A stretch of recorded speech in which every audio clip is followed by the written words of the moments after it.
1941. Os alemães ocupam metade da Rússia. Hitler está prestes a conquistar Moscovo. Os tanques da Wehrmacht avançam inexoravelmente. Moscovo, 7 de novembro de 1941. O aniversário da subida dos comunistas ao poder. 28 mil soldados reúnem-se diante do Kremlin, sob um frio intenso. Os líderes soviéticos decidiram que o tradicional desfile se deve realizar. Uma ordem direta do líder máximo, Joseph Stalin, apesar de o apocalipse estar à porta.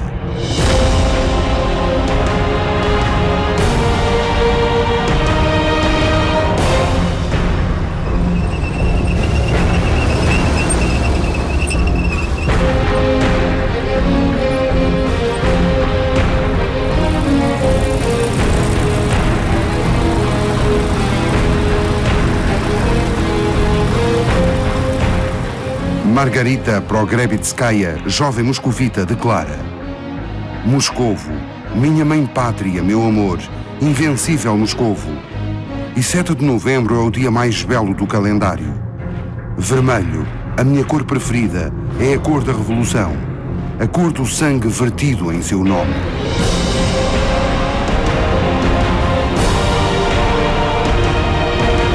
Stalin discursa do alto do mausoléu de Lenin. Товарищ красноармейцы и краснофлотцы, командиры политработников, партизаны и партизанки, на вас смотрит весь мир, как на силу способные, уничтожить, разгончие организованных захватчиков. Великая освободительная миссия выпала на ваш пол. Stalin invoca a glória do czarismo para mobilizar as tropas. Пусть в этой войне вдохновляет вас мужественный образ наших великих предков. E lembra-lhes que, ao compararem Hitler com Napoleão, não se podem esquecer do destino de Napoleão. Hitler nem consegue imaginar tal destino. A Blitzkrieg, ou Guerra Relâmpago, que deveria ter posto Stalin fora do poder em poucas semanas, abrandou. Mas a Alemanha nazi ainda tem uma força considerável. Mais um esforço e Moscovo será conquistada. Hitler proclama: soldados da Frente Leste, a batalha decisiva começa hoje. Estamos prestes a acabar com a ameaça mais terrível desde os hunos e os mongóis. Moscovo sustém a respiração. Stalin recusa-se a abandonar a cidade, requisita parte da população e manda abrir trincheiras.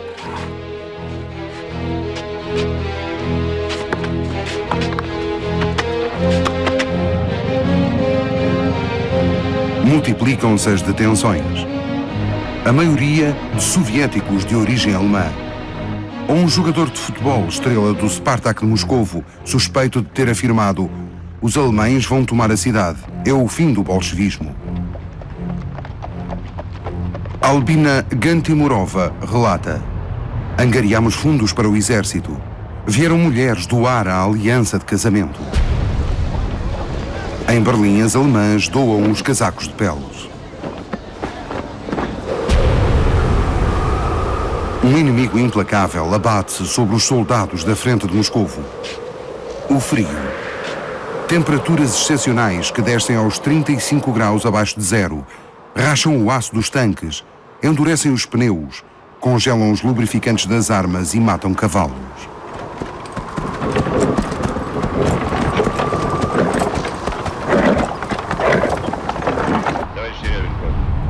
5 de dezembro de 1941. Stalin e o general Yukov, o seu comandante supremo, organizam secretamente uma contraofensiva com o fim de libertar Moscou. 1 milhão de soldados soviéticos inicia a marcha. Albina Gantimurova, agora a sargento mais antiga, conta-nos. A Ordem 227 manda que ninguém recue. Quem recuar será executado. Os polícias que marcham atrás de nós devem abater todos os que tentarem fugir. Stalin, com o seu sentido de humor macabro, graceja: no nosso exército é mais perigoso recuar do que avançar. A maqueira Nadezhda Anisimova conta: morrer. Não tenho medo de morrer. Talvez por ser nova. A morte ronda sempre por perto. Sempre que vejo um soldado tombado, os outros gritam na minha direção: não vás, ainda morres tu. Restejo até ele, mas trago-o vivo. O comandante quer punir-me por desobedecer, mas o segundo comandante quer condecorar-me. Aos 19 anos tenho uma medalha por valentia e estou cheia de cabelos brancos. Mandaram-me para casa. Tenho os 2 pulmões perfurados e uma bala na espinal medula. Fiquei paralisada. A minha mãe e a minha irmã dizem-me que receberam a notícia da minha morte. Na frente, mais mulheres sofrem. No entanto, continuam a lutar.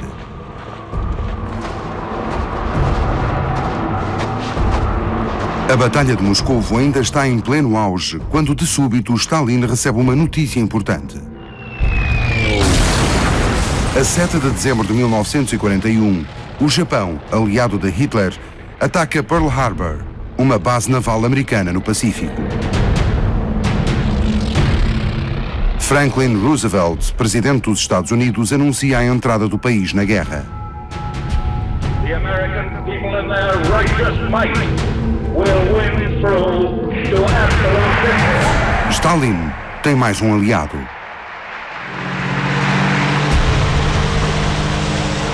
Natal de 1941. Salvam Moscovo, mas o preço é elevado. 300 mil mortos.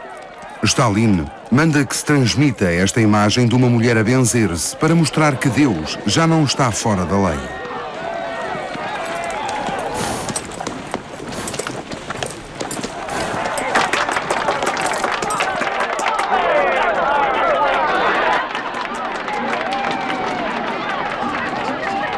Os soviéticos creem que Stalin obrigou Hitler a recuar 200 quilómetros.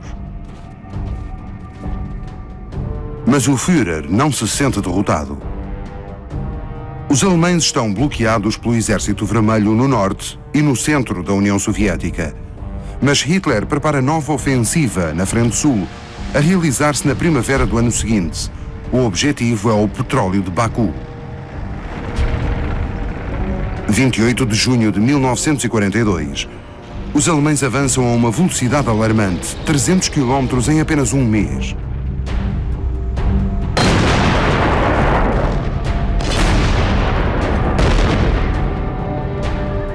É o Verão Negro da Rússia. 23 de julho de 1942. Hitler preocupa o alto comando com um novo projeto que dividirá as forças alemãs. Ordena ao general Paulus que organizar o ataque à União Soviética para avançar sobre Stalingrado. Este objetivo é estratégico e simbólico. A cidade tem o nome de Stalin. Os alemães poderão depois atacar Moscovo pela retaguarda. Os tanques alemães aproximam-se perigosamente de Stalingrado.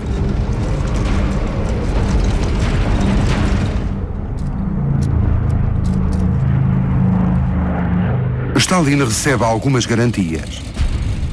A 10 de agosto de 1942, Winston Churchill, o primeiro-ministro britânico, aterra em Moscovo. Com ele viajava um enviado especial americano, Averell Harriman, o empresário que coordena a ajuda aos aliados. Essa ajuda vai revelar-se decisiva. 15 mil aviões, 140 mil caminhões, milhões de toneladas de combustível e abastecimentos. Molotov, o ministro dos Negócios Estrangeiros de Stalin, recebe os 2 homens ao som da Internacional, o hino soviético da altura.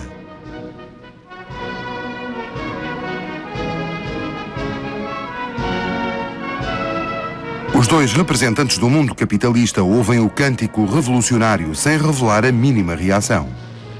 Afirma Churchill: se Hitler invadisse o inferno, punha-me ao lado do diabo. Escreve Churchill nas memórias: Ponderei a minha missão ao deprimente e sinistro Estado bolchevique, que outrora tanto me esforçara por estrangular à nascença, por considerá-lo inimigo mortal de um mundo civilizado.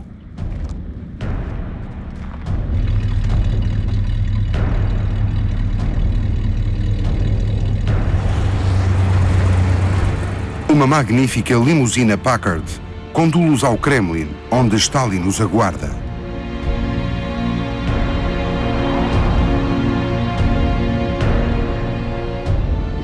Os intervenientes estão animados. Americanos e britânicos precisam de Stalin. Sabem que os abastecimentos não serão suficientes. O sacrifício de milhões de soldados russos permitir-lhes-á destruir a fera nazi.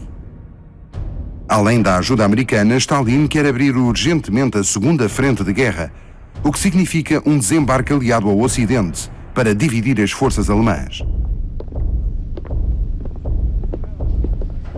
Preocupa Hitler a possibilidade de um desembarque aliado.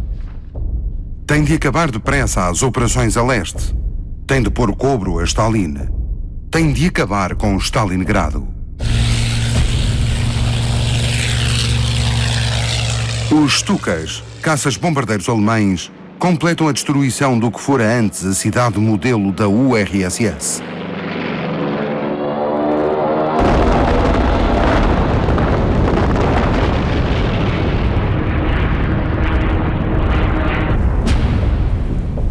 O general Paulus lança o seu 6º exército contra Stalingrado. Os alemães chegam às ravinas, que são a primeira linha de defesa natural da cidade.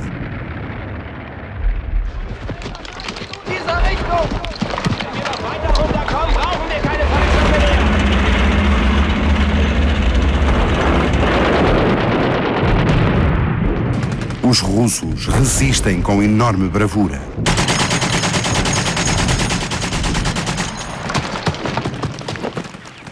Stalin declara: se nos rendermos em Stalingrado, o sul do país fica separado do centro. Também perdemos a principal via aquática e em breve o petróleo. A ascensão de Stalin ao poder iniciou-se aqui, 25 anos antes. Esta cidade, na interseção estratégica de Moscovo e Baku, na altura chamava-se Tsaritsyn. 1918. O território controlado pelos vermelhos, os comunistas bolcheviques, é atacado pelos brancos, o exército czarista. Está lá a guerra civil. Stalin já tem um papel no primeiro governo comunista da história.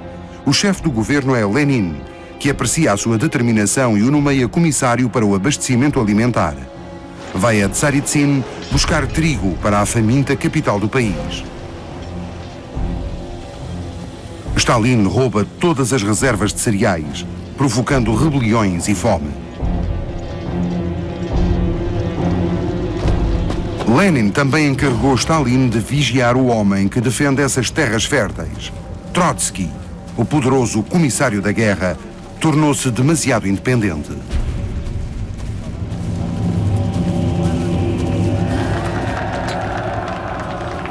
Para salvar a ameaçada cidade de Tsaritsyn, Trotsky pôs antigos oficiais do exército do czar a comandar as tropas. São os chefes militares mais competentes.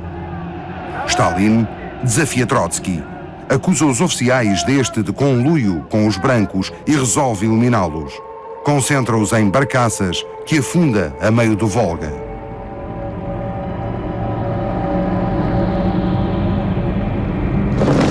Stalin torna-se senhor da guerra, destruindo aldeias, executando populações e espalhando o terror. Faz tentativas desajeitadas de se envolver na estratégia, mas Trotsky, igualmente violento mas mais competente, endireita as coisas. O que não impede Stalin de se proclamar conquistador de Tsaritsyn e vestir esta farda militar que de hora em diante passa a usar. Está presente em toda e cada frente da guerra civil. 1919. Os vermelhos enfrentam novos inimigos. Franceses, britânicos e japoneses correm todos a apoiar os brancos. Mas após a Grande Guerra e o seu descomunal número de mortos, o apoio aliado é limitado. o principal objetivo é impedir o alastramento do comunismo. É que Trotsky quer exportar a revolução. Conta com o levantamento dos operários em toda a Europa. Ataca a Polónia, que acabou de adquirir a independência. Com o apoio dos franceses, os polacos resistem ao assalto vermelho. Stalin, enviado como força de reserva, não apoia Trotsky. São capturados 40 mil soldados soviéticos.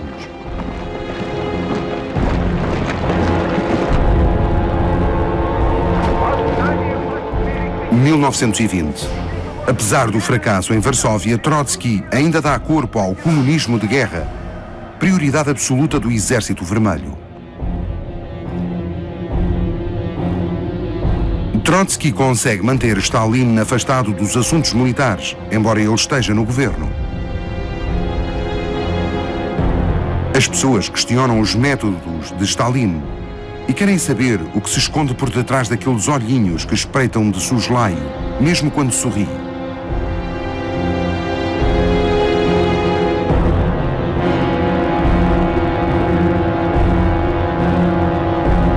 Com a ajuda dos cúmplices georgianos, Stalin faz vergar os separatistas, tal qual fizeram em Baku, no Azerbaijão. Os comunistas locais são obrigados a comemorar o fim da sua independência ao som da Internacional, tocada pelo tar, instrumento popular no Cáucaso.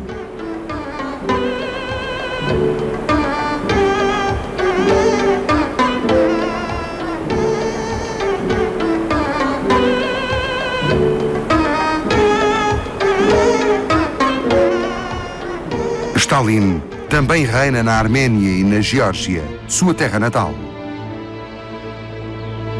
Quando vai a casa visitar a mãe, ela pergunta-lhe se ele não tem nas mãos o sangue do czar.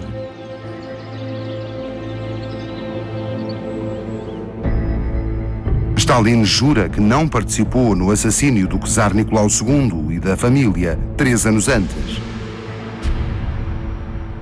Nicolau II, capturado pelos bolcheviques juntamente com o herdeiro, a imperatriz e as 4 filhas, foram transferidos de local em local ao longo da Guerra Civil. Acabaram nesta casa, na fronteira siberiana, onde foram executados. Mas quem deu a ordem para disparar? Quem é que realmente dá as ordens neste regime? Será Lenin, o fundador do regime e guia supremo? Será o Conselho dos Comissários do Povo, o governo a que Stalin pertence? Ou será o Comitê Central do Partido Comunista, o Politburo, a que Stalin também pertence? Quem dá as ordens é o Partido Comunista, onde o poder de Stalin vai crescendo. O partido também reforça em muito o poder dos burocratas.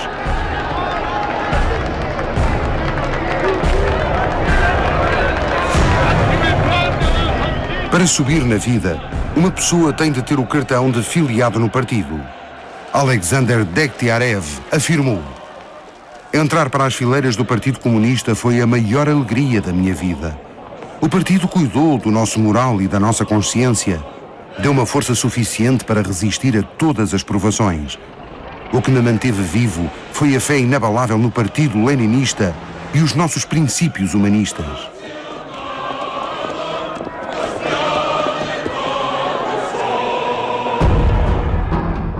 Mas que princípios humanistas são estes? A paranoia coletiva de Lenin, Stalin e dos bolcheviques é tal que ordenam uma extensa purga do próprio partido. Expulsam 220 mil membros. A polícia secreta aumenta os esforços para dar caça aos inimigos do povo. O chefe dos carrascos é Dzerzhinsky e a sua equipa de assassinos. Stalin é seu amigo íntimo. No seu diário, Trotsky alega ter ouvido Stalin dizer a Dzerzhinsky: não há maior deleite do que selecionar um inimigo, preparar todos os pormenores do golpe, matar a sede de vingança e ir para casa dormir.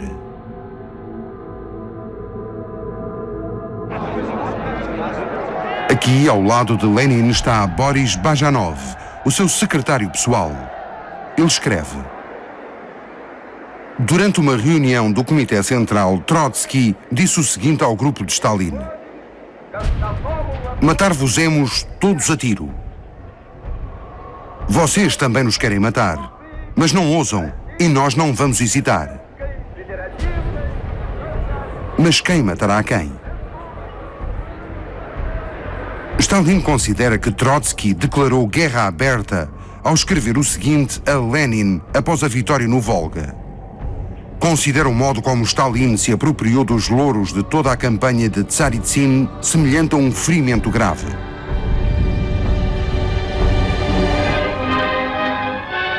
Stalin encomendou um filme, reforçando com ele a lenda do seu estatuto de herói da Guerra Civil e conquistador de Tsaritsyn. Mudou o nome dessa cidade para Stalingrado, cidade de Stalin. 20 anos depois, em 1942, Stalingrado está praticamente nas mãos dos alemães. 15 de outubro de 1942. Ao fim de 2 meses de renhidos combates, as tropas de Hitler chegam ao seu objetivo, as margens do Volga. Do outro lado do rio, os russos reagrupam-se e são confrontados com uma inesperada declaração de Stalin: amanhã dançamos nas ruas. O que queria Stalin dizer? Ele sabe que o seu chefe do Estado-Maior, o general Yukov, prepara secretamente uma contra-ofensiva. O destino do país de Stalin está no fio da navalha. Mas Stalin também tem de resolver problemas pessoais.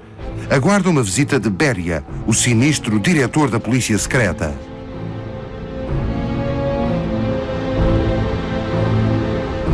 Stalin ordenou que se investigasse o seguimento de uma carta escrita por Roman Karmen, um cineasta famoso. A carta denuncia um caso amoroso entre a mulher de Karmen, a atriz Nina Orlova, e o segundo filho de Stalin, Vassily, piloto de caças do 32º Regimento dos Guardas Aéreos. Vassily é um piloto temerário e o pai acaba por proibi-lo de voar. Passa a maior parte do tempo embriagado, dá tiros nos candelabros e bate na mulher que acabou de dar à luz. Com a alcunha Tsarevich, filho do czar, Vassily organiza bacanais. A carta também aponta o dedo a Svetlana, a irmã de 16 anos de Vassily, a única filha de Stalin. Encontraram a rapariga nos braços de Alexei Kapler, conhecido guionista de 38 anos.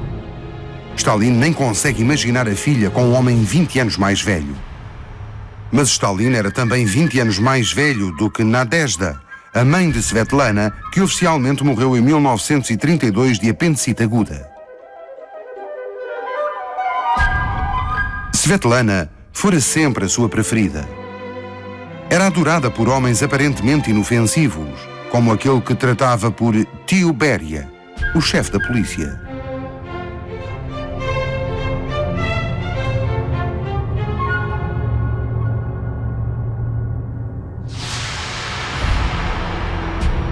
Em 1942, durante a Batalha de Stalingrado, Svetlana descobre que a mãe se suicidara 10 anos antes. Porquê? Segredo de Estado. Svetlana consola-se nos braços de Kapler. Através dele descobre a literatura, sobretudo a de natureza erótica. Escreve Svetlana: o que ao meu pai incomodava no Kapler era o facto de ele ser judeu. Durante o mês de novembro de 1942, a carta a denunciar os filhos de Stalin é de facto um assunto muito delicado. As consequências prejudicam diretamente a nomenclatura, a lista da elite do regime. Desde dirigentes do partido a artistas úteis e carrascos da polícia. Enquanto forem favoritos, podem viver com um conforto que o resto da população soviética não conhece. Isso é verdade até nos períodos mais desesperados da guerra. Pelo que Alexei Kapler, o grande amor da filha de Stalin e conhecida figura do mundo do cinema, pensou que era intocável. Mandaram-no para Stalingrado com o estatuto de correspondente do Pravda, desejando ostensivamente que morra. Sobrevive ao inferno, pelo que Stalin o manda deportar para a Sibéria. Levam-no para o campo de concentração de Vorkuta, também conhecido por guilhotina de gelo.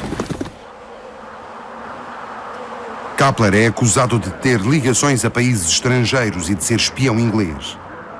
Condenam-no a 5 anos no Gulag.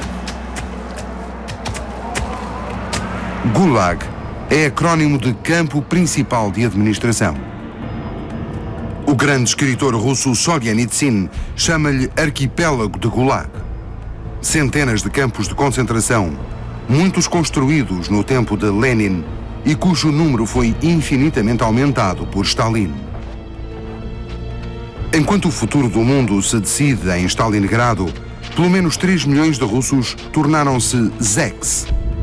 Estes infelizes são condenados, presos pela polícia de Stalin, para ela cumprir as cotas impostas e contrabalançar a elevada mortalidade nos campos de trabalhos forçados. Esta fonte infindável de trabalho escravo é um importante contributo para a economia de guerra soviética. Extrai-se ouro no campo de Kolyma e carvão no de Vorkuta. Neste complexo mineiro, professores universitários, violinistas e padres, todos descem o poço da mina. Outros zeks constroem caminhos de ferro ao longo da tundra.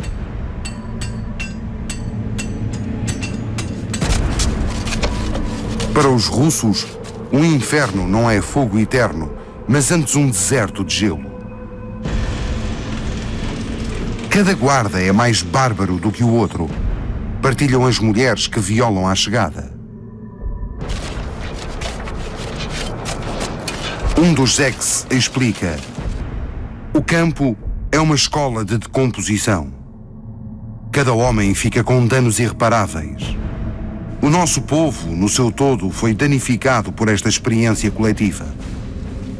O Gulag infectou os nossos genes.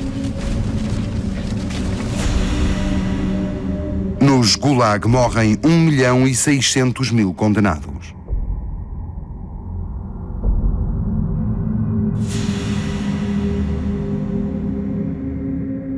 Kapler, o amante de Svetlana, sobrevive por se juntar à companhia de teatro dos deportados, fonte de entretenimento dos administradores do campo. Dirige a companhia de teatro um zek que foi antigo diretor do Bolshoi e outras celebridades que deixaram de estar nas boas graças de Stalin. Kapler passa 10 anos em Vorkuta. Svetlana não espera pelo seu regresso. Novembro de 1942. Entrincheirado na solidão do Kremlin e separado da família, Stalin envelhece. A Batalha de Stalingrado ocupa-o 16 horas por dia. Dorme poucas horas num divã que tem no escritório. Fuma incessantemente e, aos 63 anos, a aterosclerose põe em risco a sua vida.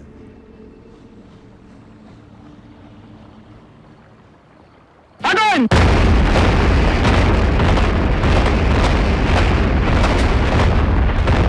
19 de novembro de 1942. 13.000 canhões soviéticos disparam rockets múltiplos. Os alemães põem a esses mísseis a alcunha de órgãos de Stalin.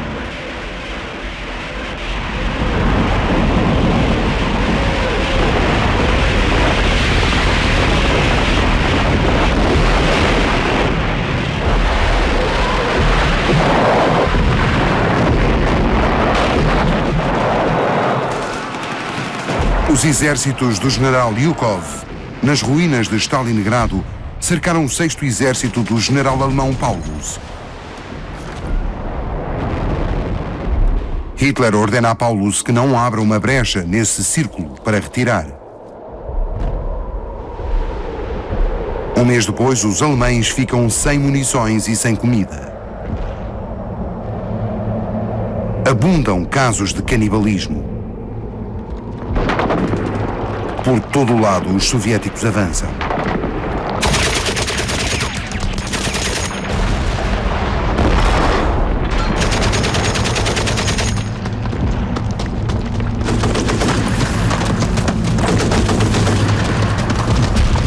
2 de fevereiro de 1943.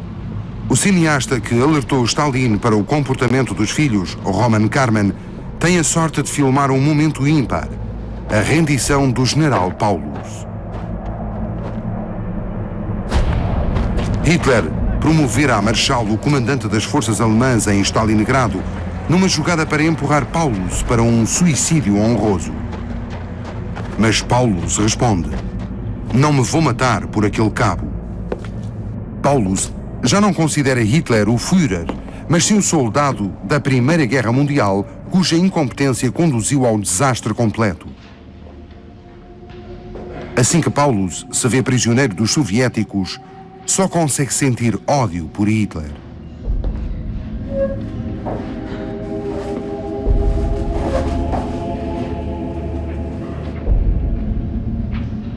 Hitler, por outro lado, quer trocá-lo pelo filho mais velho de Stalin, Yakov, seu prisioneiro desde julho de 1941.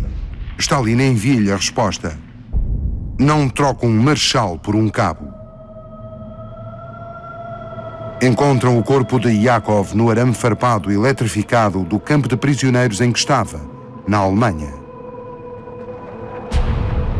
Em Stalingrado, ao fim de 6 meses de combates, morrem 500.000 alemães e são feitos prisioneiros 100.000.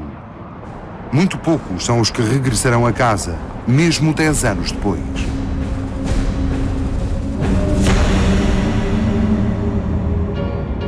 Morrem 900.000 soviéticos e 700.000 ficam feridos.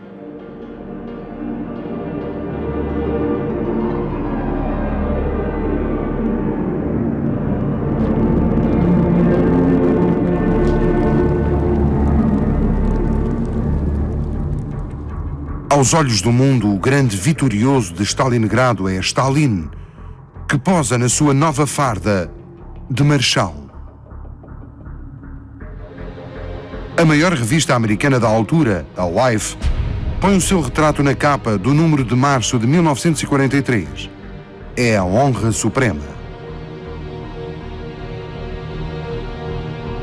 Tal desfecho seria impensável 20 anos antes. 1921. Após 4 anos de guerra civil, a Rússia conta milhões de baixas, migrantes e órfãos. O país é assolado pela fome. A Stalin incomoda a imagem de Trotsky ainda triunfante na Praça Vermelha, apesar de o comunismo de guerra ter provocado a queda da economia. Impõe-se um racionamento rigoroso, exceto aos 20.000 funcionários do partido, que têm direito a 4 quilos de carne por mês.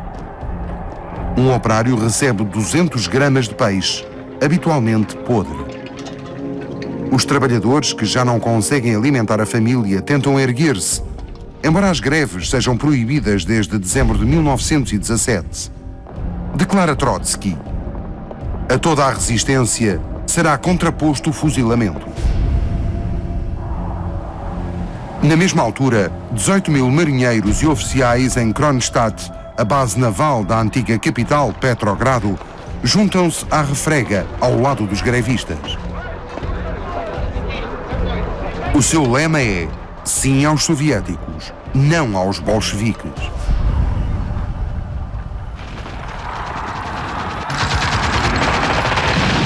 A 7 de março de 1921, Trotsky ordena um ataque aos marinheiros de Kronstadt. 20.000 soldados do Exército Vermelho atravessam o Mar Báltico, então congelado.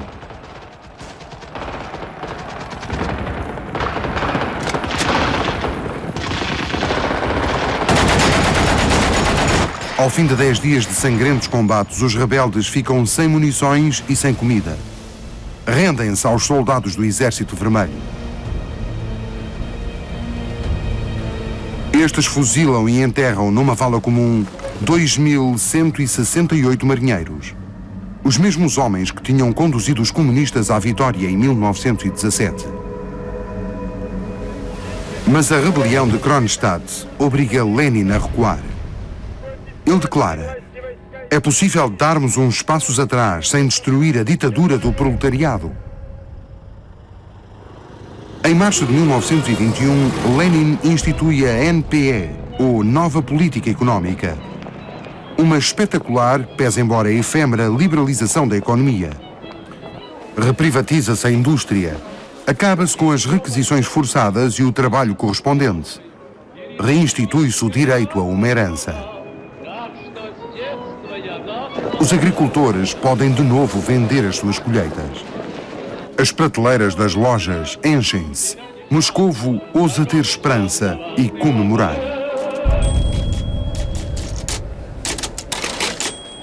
Mas os bolcheviques precisam urgentemente de dinheiro.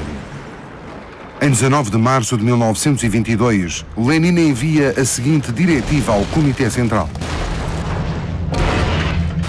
Temos de proceder ao confisco das propriedades da Igreja. Há que esmagar o clero e neutralizar toda a resistência com tal brutalidade que eles não a esqueçam durante várias décadas. Conclui Lenin. A violência é a verdade da política.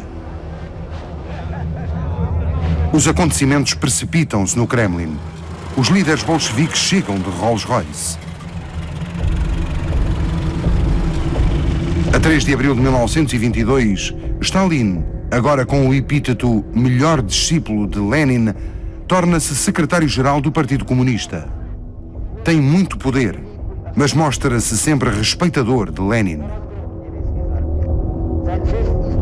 Comenta Molotov, seu futuro ministro.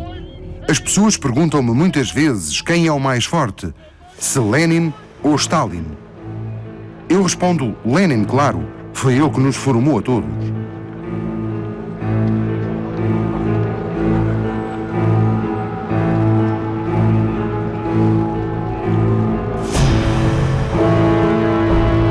De súbito, a 25 de maio de 1922, Lenin sofre uma trombose.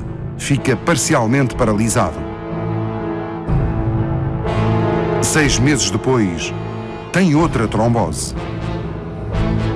O Comitê Central do Partido encarrega Stalin de cuidar dele. Stalin isola Lenin e impede os colaboradores de escreverem seja o que for que ele ditar. O ano encerra com a criação da URSS, União das Repúblicas Socialistas Soviéticas, a 22 de dezembro de 1922. O emblema é a foice do camponês e o martelo do operário.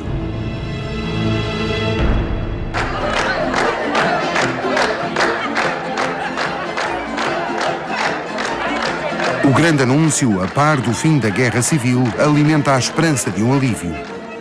Mas o terror só se intensifica. A polícia secreta descarrega caminhões cheios de vítimas condenadas à partida. 1923. O comissário do povo para a justiça, Isaac Steinberg, foge para a Alemanha. Uma vez terá perguntado a Lenin: de que serve um comissário da justiça? O seu título devia ser Comissário do Extermínio Social.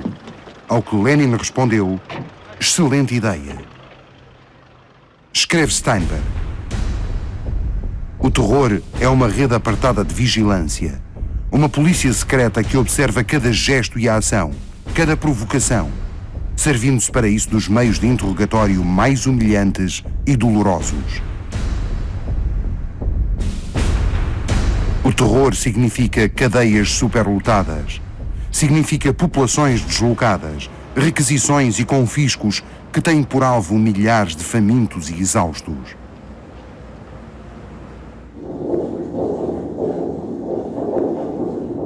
Stalin ajuda a levar o caixão de Lenin. Nadezhda Krupskaya, viúva do morto, revela que Lenin conseguiu ditar um testamento no qual afirmou: Stalin é demasiado brutal. Sugiro que os camaradas arranjem maneira de o retirar do cargo de secretário-geral. Stalin reage muito violentamente e ameaça a viúva, forçando-a a publicar um desmentido no Pravda. Todos os que carregaram o caixão, os bolcheviques mais leais desde sempre, tentarão usar esse testamento para se livrarem de Stalin. Todos eles serão mortos. O verdadeiro testamento de Lenin, respeitado à letra pelo herdeiro, Stalin, é a sua doutrina. A constante purificação do corpo social, que também se aplica ao partido, ao Estado e à burocracia. A caça ao falso comunista, o parasita que se infiltrou na administração do Estado e do partido. Eliminar esses parasitas sobreviventes de uma sociedade capitalista condenada é uma tarefa essencial. A purga de Stalin não terá fim, tal como não tivera a de Lenin. A guerra contra o inimigo nunca acabará. Enquanto o corpo de Lenin é embalsamado, Stalin rebenta com o solo congelado diante da muralha do Kremlin para assentar os alicerces de um mausoléu. Primeiro chega a madeira, seguida de granito vermelho e mármore preto. Com uma tribuna de onde os líderes comunistas se perfilarão para dominar o povo.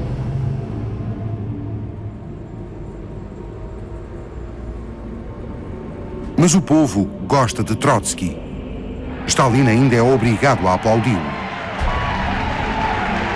Este é o começo do duelo de surdos entre os dois.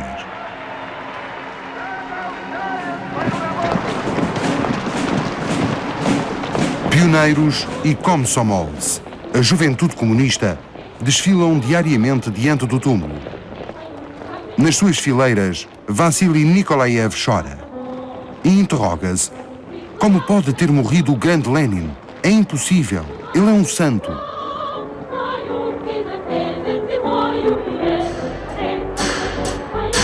Nasce o culto da personalidade de Lenin. Stalin criou uma comissão dedicada à imortalização da memória de Vladimir Ulyanov, conhecido por Lenin. E dá-se o nome de Lenin a Petrogrado, a antiga São Petersburgo, que passa a chamar-se Leningrado.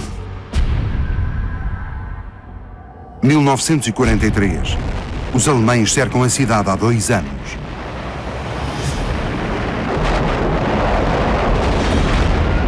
Hitler não conseguiu conquistar Stalingrado, símbolo primeiro do poder soviético, pelo que se atira ao outro símbolo, Leningrado.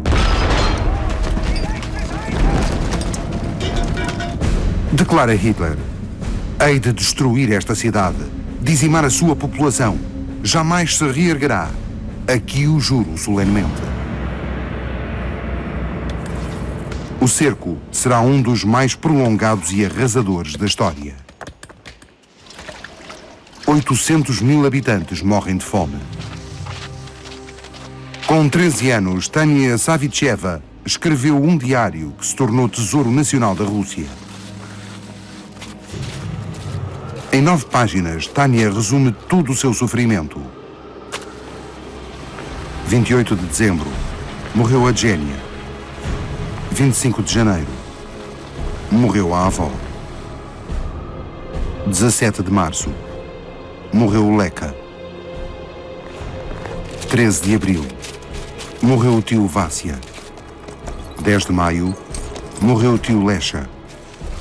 13 de maio, morreu a mãe.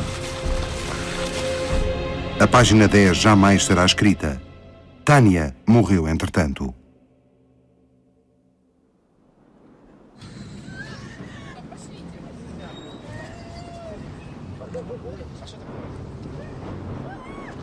O diário espalha bem todo o sofrimento e toda a resistência do povo soviético. Mas haverá recordações sem ser as de um país amaldiçoado.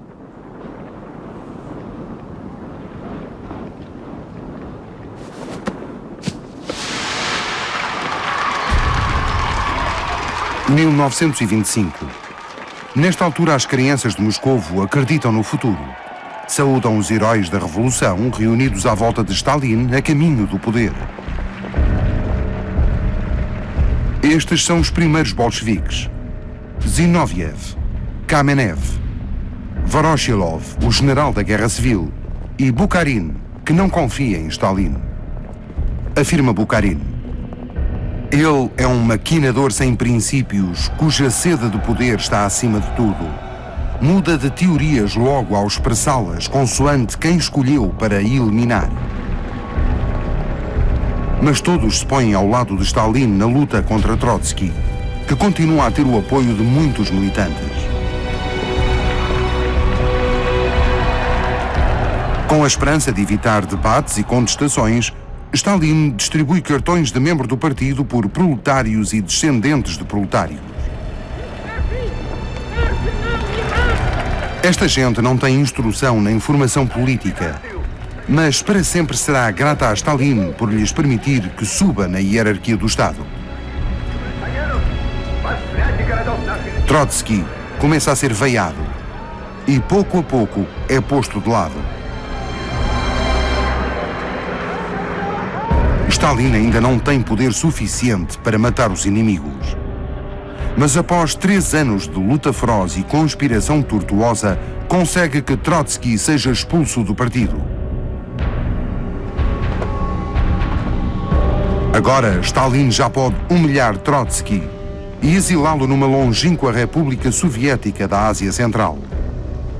Stalin manda filmá-lo, escoltado por agentes da polícia, cujo chefe à direita e de pistola no bolso dirige a Câmara. A seguir, Stalin leva o Comitê Central a acusar o fundador da URSS de atividades antissoviéticas. Trotsky é deportado. –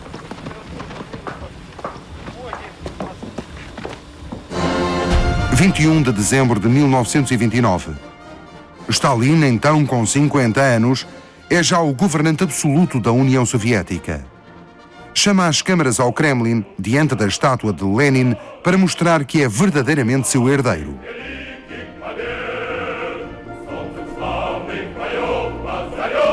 Juntamente com os carrascos ao seu serviço, Stalin pode dedicar-se exclusivamente à coletivização.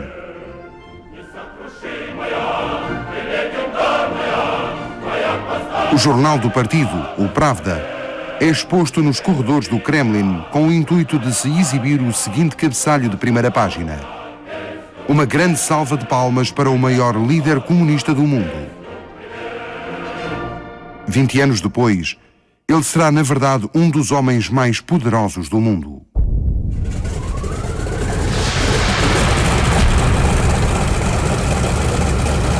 25 de novembro de 1943. Stalin embarca num avião pela primeira vez na vida. Ao sobrevoar a sua região natal, o Cáucaso, sente medo. Vai a Teherão participar numa conferência dos aliados contra a Alemanha. Com o recém-adquirido poder, Stalin conseguiu impor que a conferência se realizasse na sua embaixada no Irão. A segurança da embaixada está a cargo de um batalhão de polícias soviéticos e o local repleto de microfones escondidos. Ao verem Stalin, os participantes surpreendem-se, cocheia e o braço atrofiado reforça a sua postura de urso.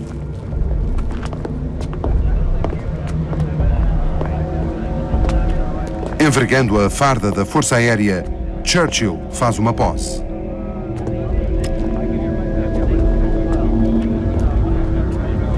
A cerimónia de abertura da conferência começa com a Internacional, que é ainda o hino nacional soviético. Stalin, que tudo orquestrou, está rodeado de velhos cúmplices: o Marshal Voroshilov e Molotov, ministro dos Negócios Estrangeiros.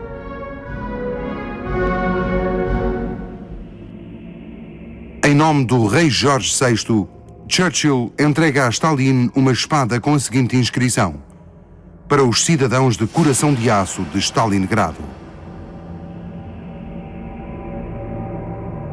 Voroshilov tem a infelicidade de deixar cair a espada.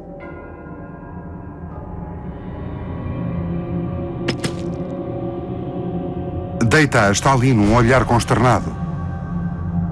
Sabe que está prestes a ser insultado em público. Até um polícia o aliviar do fardo.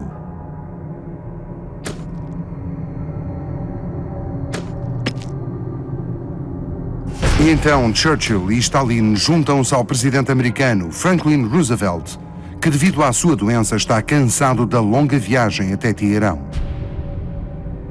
Stalin deseja aproximar-se de Roosevelt, que pensa ser ingênuo e facilmente manipulável.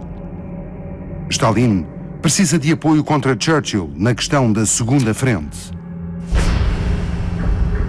Churchill quer atacar pelo sul, o ventre mole da Europa, ultrapassar os russos e chegar primeiro a Berlim.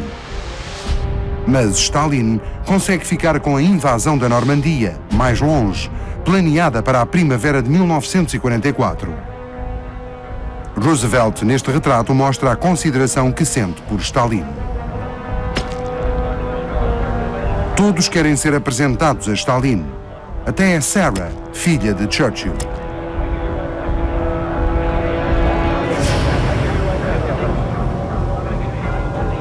O otimismo paira no ar.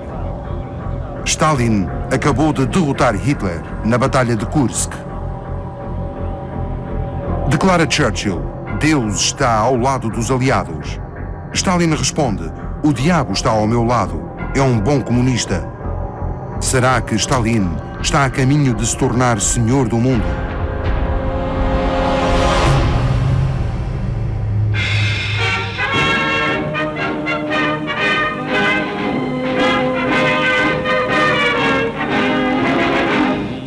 Сурово брови мы насупим, если враг захочет нас сломать. Как невесту родину мы любим, бережем, как ласковую мать.